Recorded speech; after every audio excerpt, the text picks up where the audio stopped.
Everyone hits a bump in the road. What do you do with it?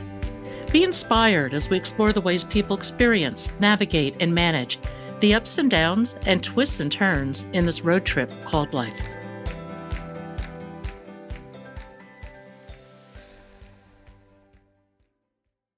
Donna's husband, David, was an avid runner and a professor at Columbia University, a PhD in molecular biology.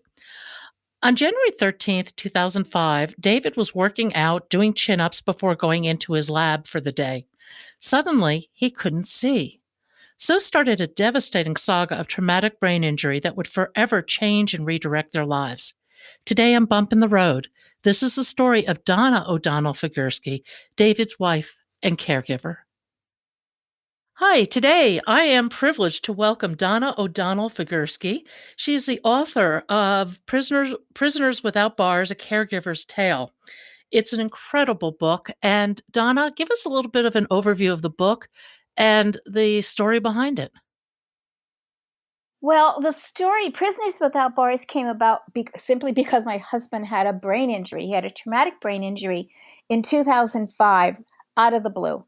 Everything was, perfectly fine in our lives. He was a professor at Columbia University and was that particular morning, actually, he usually got up at 4 in the morning and he would do exercises so he could beat the traffic into New York City because we lived in a little suburb of New York City called New Jersey. So he would have to beat the traffic there because after 9/11, the traffic was horrendous. Okay, so he would get up, he would do his exercises, and now if he'd go to his laboratory, he'd be in lab by 6. This particular morning, he stayed home because he was going to work at home for the morning and to give a talk at Wesleyan University on the weekend.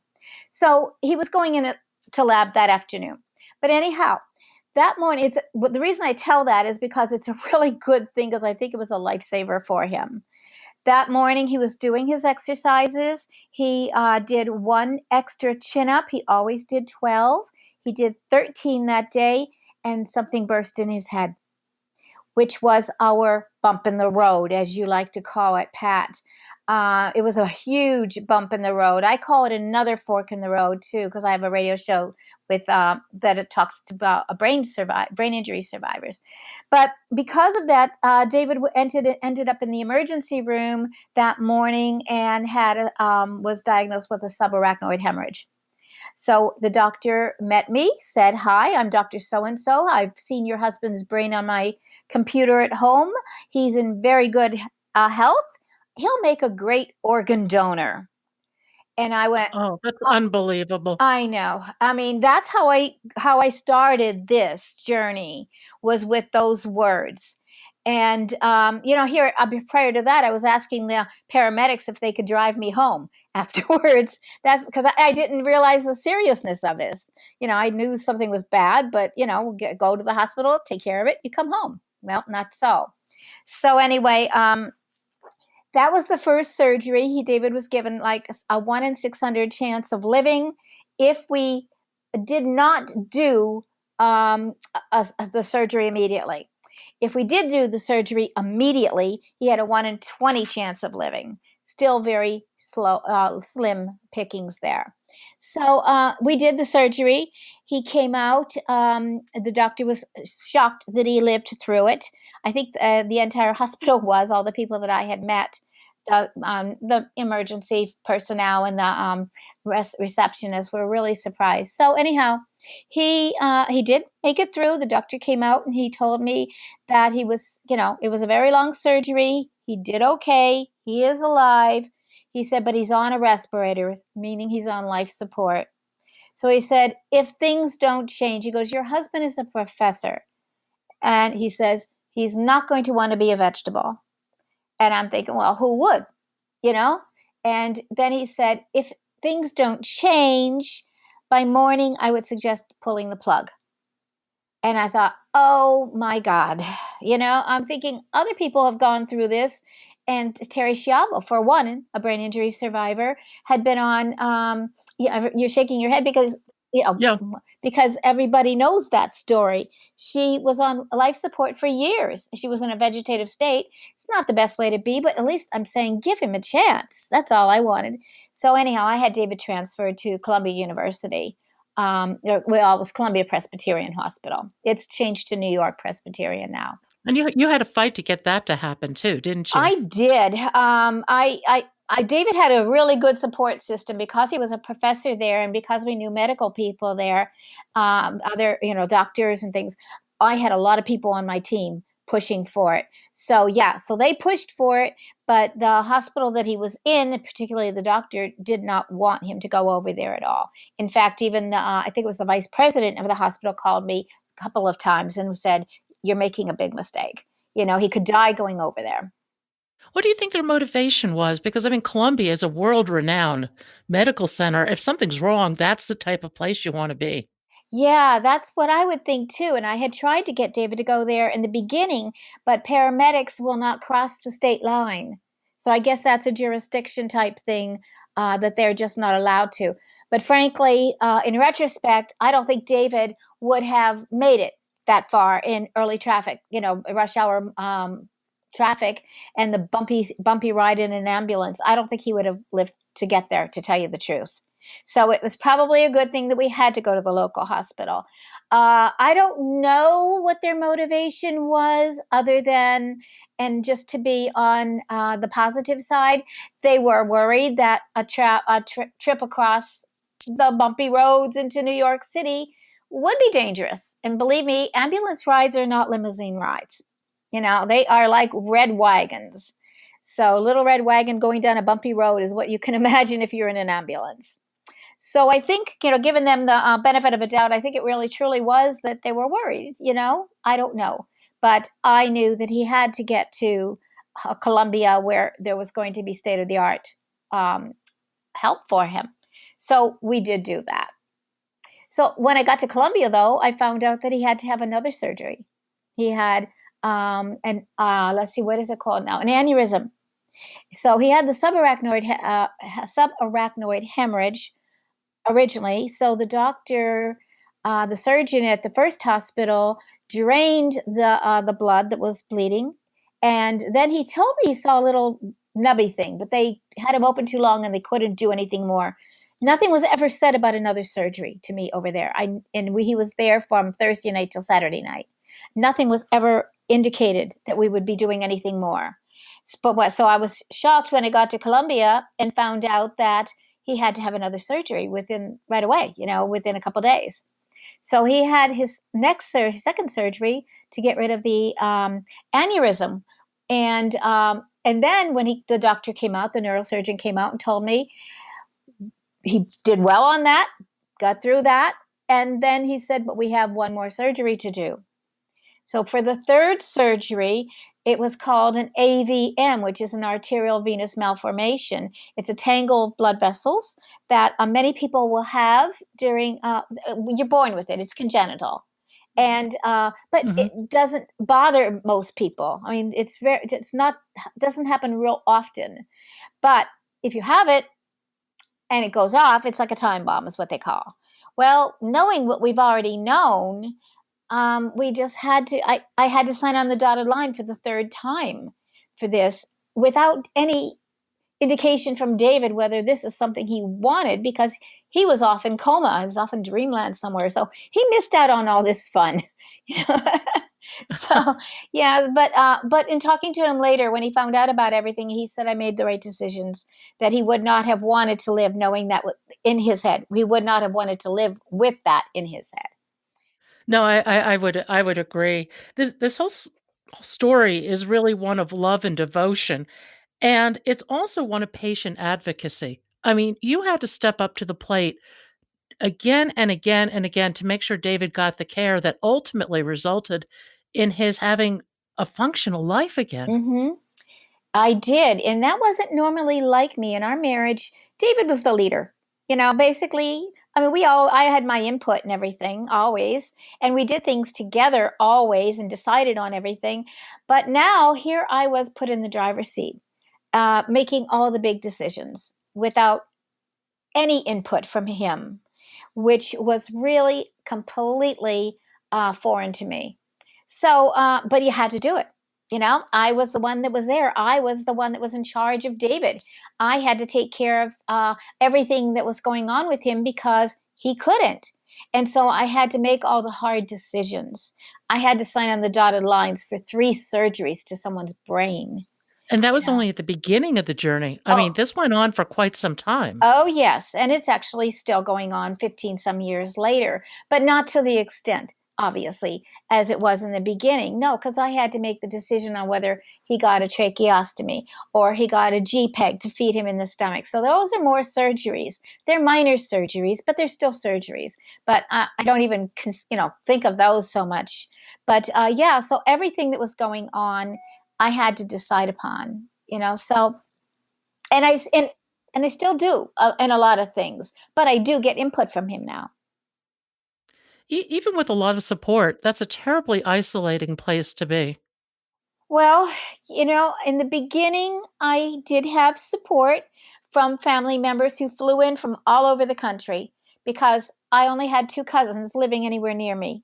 And the closest other people were 400 some miles away.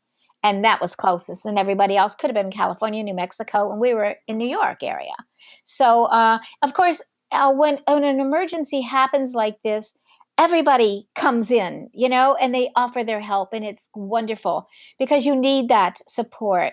But it ends because people can't stay and do your life with you. They have to go back to their own lives. They've interrupted their jobs and their lives and their families for a period of time, but then they go back. So it comes down, and what you said, it's lonely. It comes down to the advocate, to the spouse or to the mother or the father or whoever is your caregiver. And so basically it did come down to me where I ended up being, I David's everything, I guess. I had to do everything for him. And when he came home from the hospital, he was like a Raggedy Andy doll. You held him by the scruff of the neck and let go, he'd collapse just like that doll would do. He had nothing. Yeah, talk a little bit about the rehab aspect of this. It is very complex and it takes a long time. Well, initially, when David was ready to leave the Columbia Presbyterian Hospital, he did go to a rehab hospital where he stayed almost 3 months. Insurance cut us off by 1 week at the end, and he had intense rehab. And again, that when you are making those decisions on where to go, you have a choice. Well, you don't actually have too much of a choice.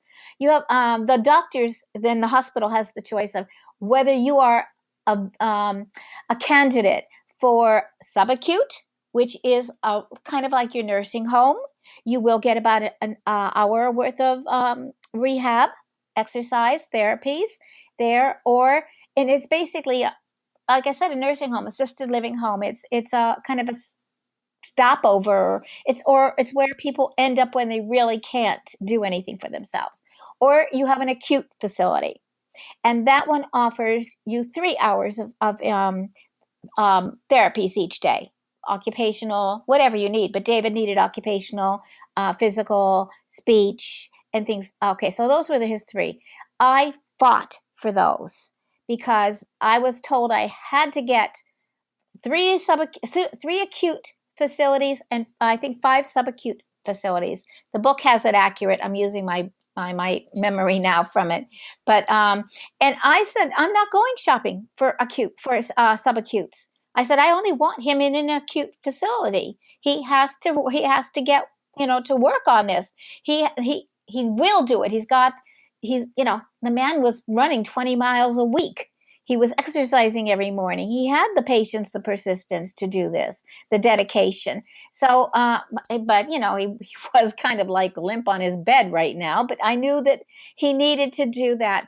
And fortunately, he tested in to be going to the acute facility. So I was very fortunate. And he did work very hard. He doesn't remember a whole lot of it, but I had him at the gym door and first in line in his wheelchair, and I would stay for all of his therapies. each one of them, to watch what they were doing and to reinforce what was done. At the end, we had a lot of therapies after he came out of the hospital, at home. And then he also went back for out care, rehabs. So he had a lot. And still to this day, David will, he's very balance challenged, meaning his cerebellum back here was hurt at the very base of his skull. And that's what controls your walking and your gait and your your balance. And that was severely damaged to the point where he, like I said, the Raggedy Andy doll. But at this point, after 15 some years, he is able to walk through our house unassisted. It's very robotic like and very slow and very very not I'm going to say no very well, I think I got that across. Basically, it's one step in front of the other, and he's thinking about every single step. Otherwise, he'll lose balance, and he can regain it a little bit now, but in the beginning, no. So, but now he used to, like I said, he used to run 20 miles a week. Well, all of this stuff is gone from him now. So we had to find new things. So we found the cat trike. It's a recumbent trike, and he goes out and rides that 3 times a week, weather permitting, because we're in the desert now, so you don't ride at 115 degrees. But he was actually getting up at 3 or 4 in the morning to go out and ride so that he could do it in the beginning. But so he can go out on that by himself, because once he gets himself locked into his trike, off he goes. Think about a bicycle, but you're kind of reclining and you're just pedaling. And That had to be a godsend for oh, him and for you. it was, he loves it. He goes out and he puts 15 miles a day on it, and he usually does it 3 times a week. So he loves it because he tells me that when he's out there, he forgets that he has a brain injury because he's out in the world and he cannot go into the world without me. He cannot leave this house without me because I'm I'm a couple of things. I'm his walker, I guess. And I'm also his seeing eye. He calls me, I said it was a seeing eye dog, but he calls me his seeing eye wife. But, yeah, so, I mean, because his vision is is quite impaired and he can't see a curb coming. So he would walk right off the curb. He can't see the dips in the sidewalk or the cracks in the sidewalk or the bumps or the acorns or whatever if you're back east. He can't see any of that. So that would, if step on one of those and he would be down in no time, he'd fall. This has totally changed your lives. W Out of it has come your own sense of advocacy, your own radio show. Talk a little bit about that because that is something that was definitely not on your horizon before. Oh my gosh, no, it absolutely wasn't. None of this was. I expected us to, eventually retire and maybe travel, and that's kind of out of the picture now because travel's very difficult. But what happened was, in the beginning, I didn't know very much about social media. I mean, it really wasn't there in the beginning. So once David and I retired and moved out to the desert, which was 2013, I learned about Facebook. And I found tons of social media on Facebook. And anybody out there, if you are, it doesn't make any difference what your burden is, whether it's brain injury as it is for me, or cancer, or Parkinson's, or Alzheimer's, whatever it is, Facebook will have it for you. So check it out because there are other people out there with your issue that you're dealing with, and they can help you. So that's where I started. I went to Facebook. I think I joined 30 groups, and I actually I've pared it down a little bit now, but I've actually made lots of friends all across the country, all across the world that I feel like I really know because of that. So at that point, I realized, wow, I can help these people because I know something. And these were mostly survivors and some caregiver groups. But I know a lot now because I've been in it. I had been in it about 12 years or 10 years at least by then.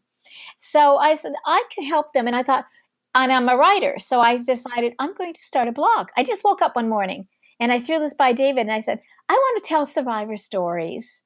So I decided, and I just built this blog and I started to do Survivors Speak Out. And it's a template that David and I devised.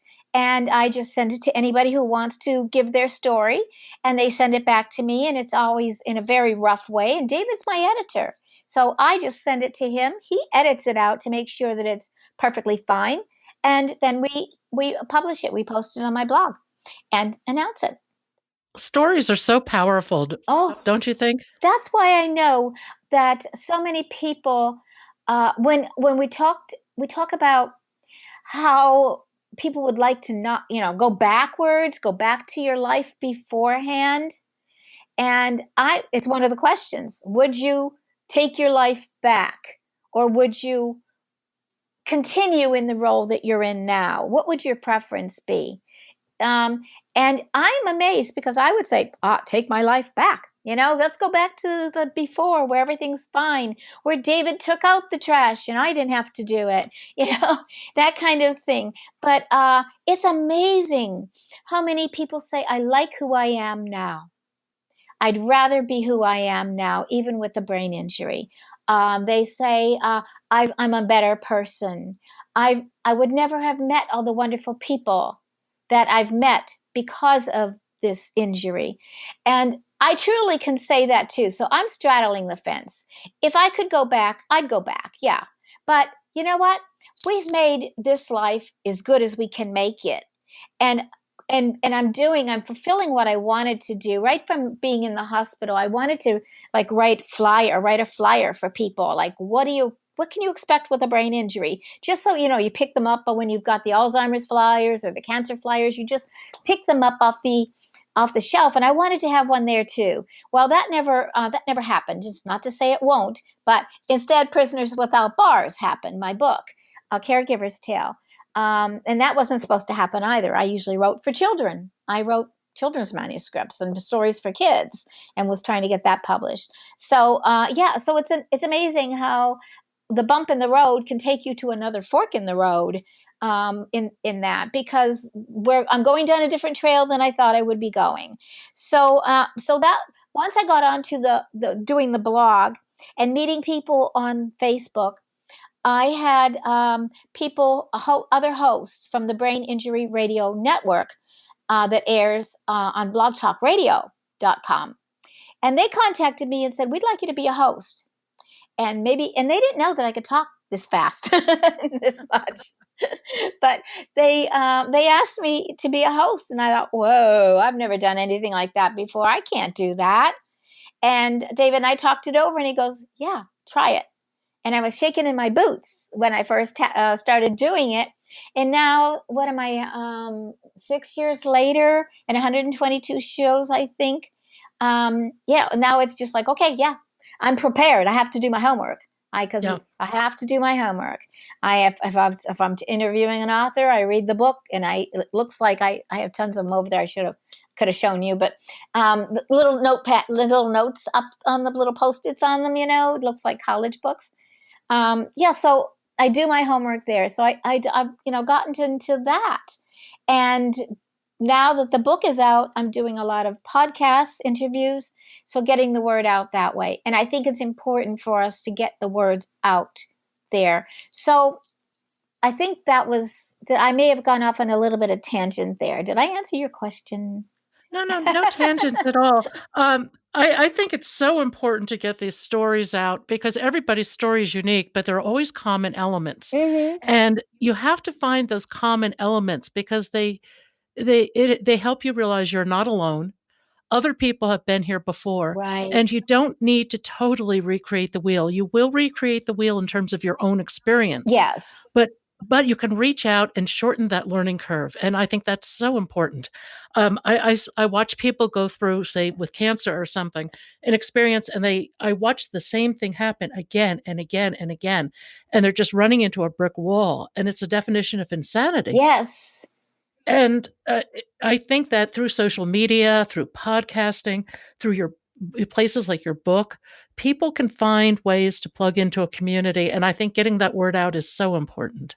And I totally agree with you, Pat. And when you were saying inventing the wheel, I was inventing the wheel. I was not the first one to ever be a caregiver for a brain injury survivor, but it felt like it. because I didn't know anybody. I knew one other person, and she came after me, and she knew, she knew the same as I did. I tried to help her in the hospital. We became friends and still are. But I had nobody to turn to, and at the time, I didn't have the wherewithal to even go to the web, and there certainly were no social media sites to get help from. No, 2005 was a very different internet. I was diagnosed with cancer in 2009. Uh-huh. There was nothing out there, particularly about integrative, holistic care Yeah. and the things that you can actually do to help yourself. And it was a very difficult situation. Now there's so much more. And like you, I thought I would hate social media, but I've come to love it Yeah.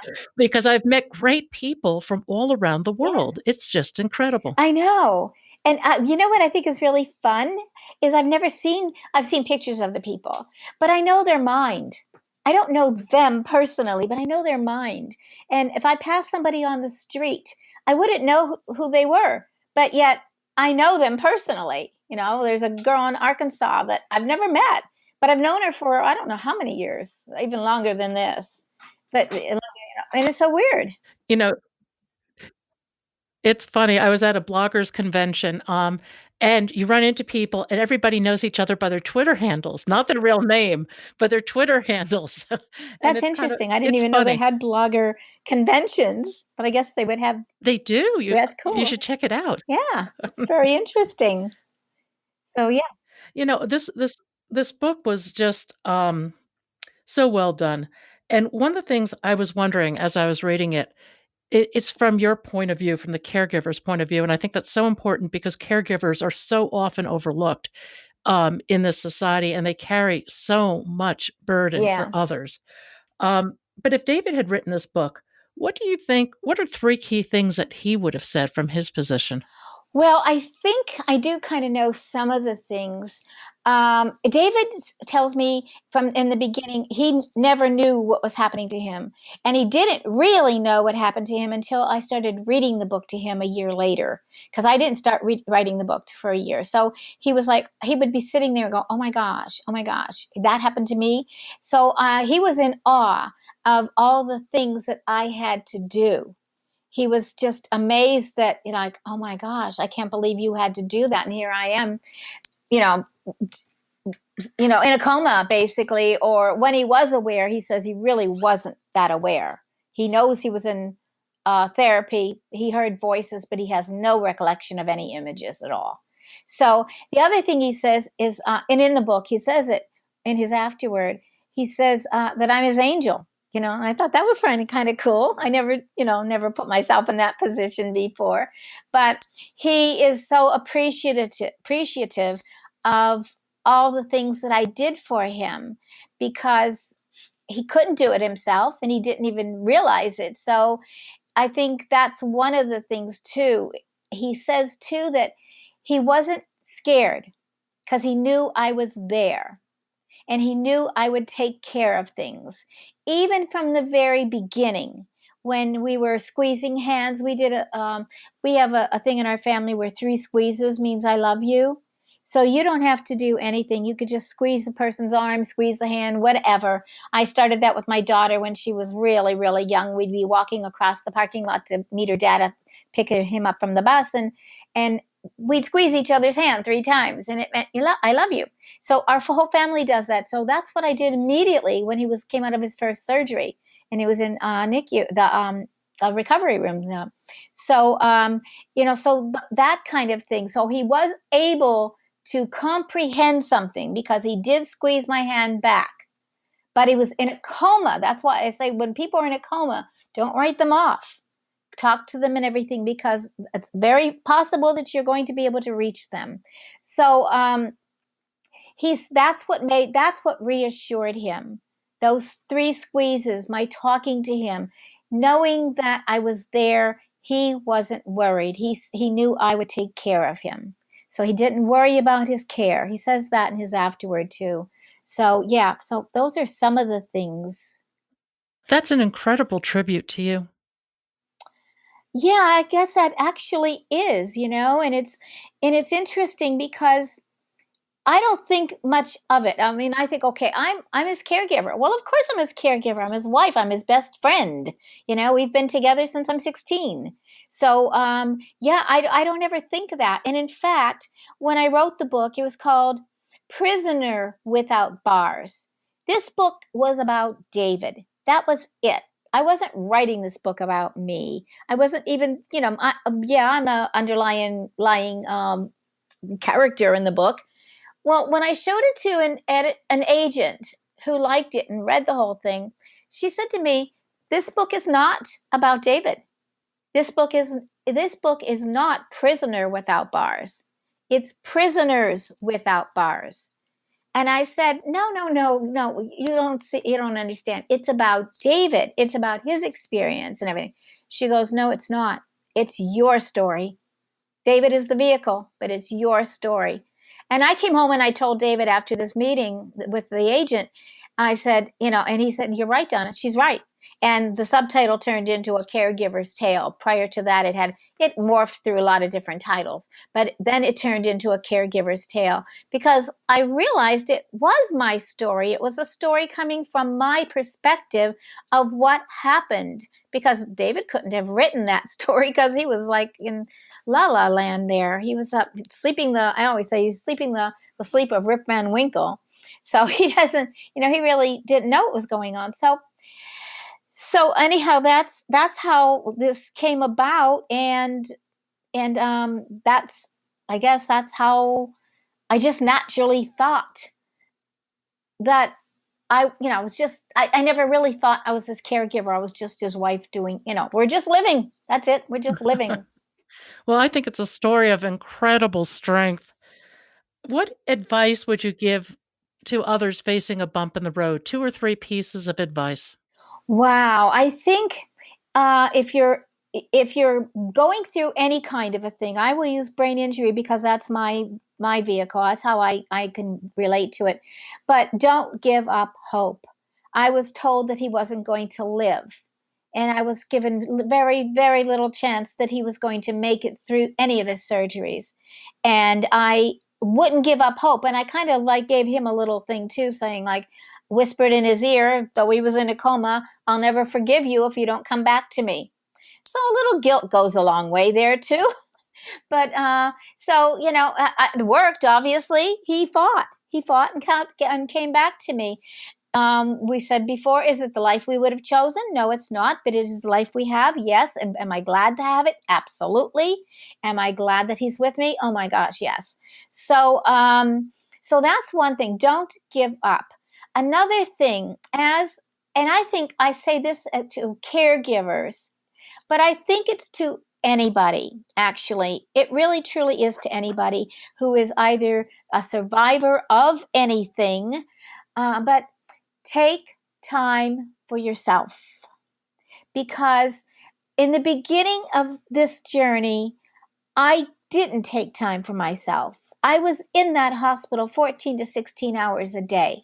When I got home, I had emails to follow through on because people were trying to find out about David's progress. I wrote updates, what I called the updates. In fact, that's how this book came about, was those updates that I was emailing everyone, because I had no intention of writing a book. Never came up, it crossed my mind.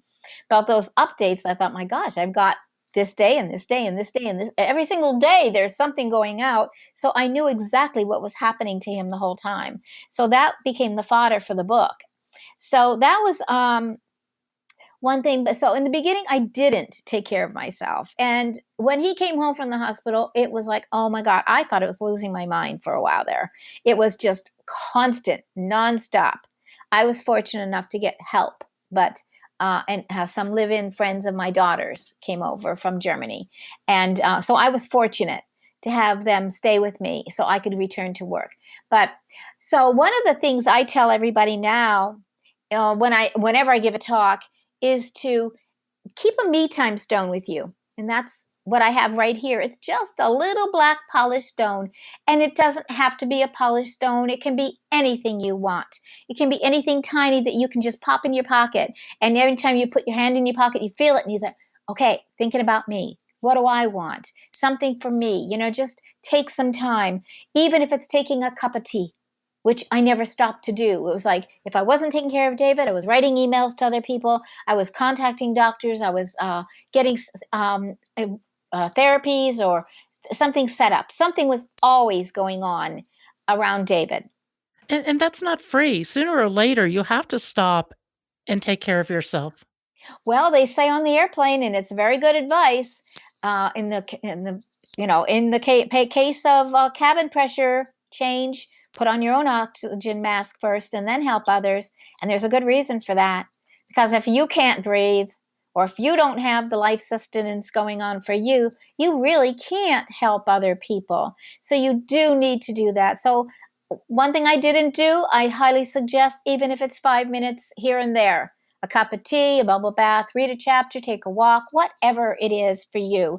Get your mind somewhere else and not just focused only on the problem. I think it's so very important. I think those are words to the wise for everybody. Donna, I can't thank you enough. This is your book is amazing. The story is incredibly inspiring.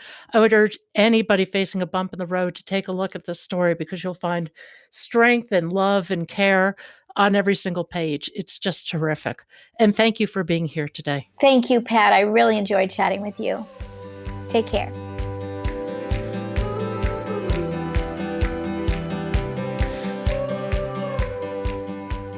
Thank you for joining us today. I hope you found something in today's podcast that inspires you along your own life path, because sometimes a bump in the road is actually a portal into a more conscious and meaningful life. Bump in the Road is a production of Cancer Road Trip. Subscribe to the podcast, follow us on social media at Cancer Road Trip, and you can learn more at www.cancerroadtrip.com. Until next time, be safe and be well.